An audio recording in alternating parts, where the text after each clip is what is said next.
Et yo tout le monde, j'espère que vous allez bien, moi ça va super. Aujourd'hui on se retrouve pour une nouvelle vidéo et un unboxing. On va reprendre un petit peu les unboxings, sachant qu'on a fait beaucoup d'épisodes d'Holocron et une review de Solo ces derniers temps. D'ailleurs faut que je sorte celle avec spoiler. Et donc aujourd'hui on se retrouve pour un unboxing que je devais faire il y a longtemps, parce que ce buste date quand même de QC Génération Star Wars, donc quand même plus d'un mois. Quelle nostalgie. Comme vous pouvez le voir, la boîte est un petit peu abîmée parce que c'était quelqu'un qui revendait sa collection, mais je n'ai pas à me plaindre vu le prix auquel je l'ai eu, parce qu'un buste Gentle Giant à 40 €, oui 40 €, c'est pas tous les jours qu'on en voit. Et voilà, surtout un buste de cette qualité qui est impeccable à part la boîte, mais au vrai dire ça ne me dérange pas plus que ça. Donc comme vous l'avez vu, c'est le Snowtrooper, et à l'arrière, comme sur toutes les boîtes Gentle Giant, on a le petit texte donc qui dit très simplement que c'est des troupes surentraînées de l'Empire qui sont déposées sur Hoth, et là où il y a sur les planètes où il y a des climats assez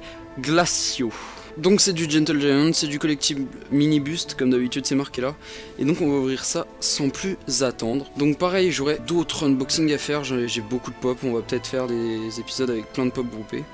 Donc on peut voir qu'elle est limitée à 2600 exemplaires et que c'est là 2219. Donc voilà, donc même le certificat est impeccable, hein. Il y a carrément la lettre de renvoi pour Gentle Giant en Amérique, le certificat qui est tout emballé. Et donc on va sortir ça de suite. Et donc voilà le buste. Donc comme d'habitude, la petite fenêtre chez les bustes Gentle Giant. C'est de moins en moins fréquent qu'on en voit une, mais voilà. Et donc voilà le buste, j'ai pas envie de le faire tomber.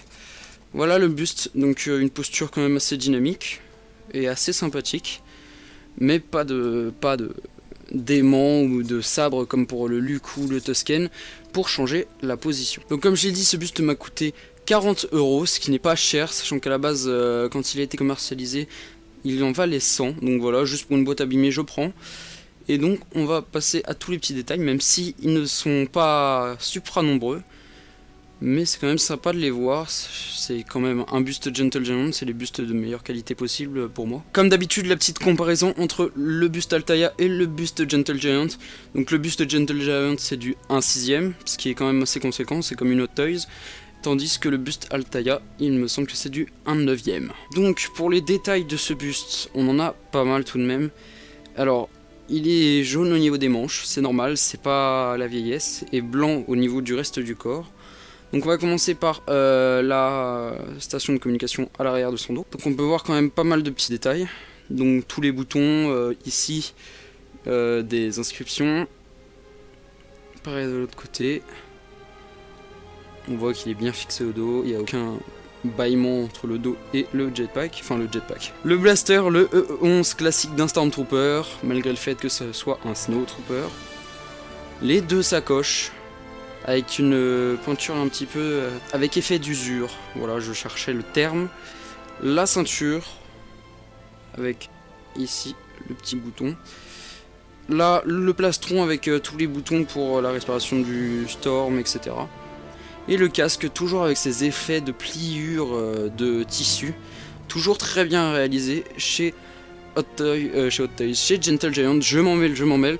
Et donc là on peut voir, comme sur le Han Solo par exemple, tous les effets de pliure, ou encore même sur le Luke, qui sont les plus impressionnants au niveau du bras. Voilà, donc voilà, la review du buste était très rapide, je pense que la vidéo ne dépassera pas les 3 minutes, parce qu'il n'est pas très détaillé. Tiens, d'ailleurs j'avais oublié de vous montrer ici, je sais toujours pas ce que c'est, ça fait des vidéos et des vidéos que je vous présente des Stormtroopers mais que je ne sais toujours pas ce que c'est. Il va falloir vraiment que je me renseigne. Mais voilà, on peut voir que pareil, bien fixé, très très beau. Là, le dessous du sol que j'avais oublié de vous montrer, donc toujours 2219 sur 2600, ça n'a pas changé. Le buste date de 2009. Et c'est donc un Snowtrooper. Donc voilà, comme d'habitude, si la vidéo vous a plu, n'hésitez pas à lâcher un petit like, un commentaire, un partage et un abonnement, ça fait toujours plaisir si c'est pas déjà fait. Et donc je vous donne rendez-vous dans une prochaine vidéo. Sur ce, je vous dis à très bientôt, bye bye.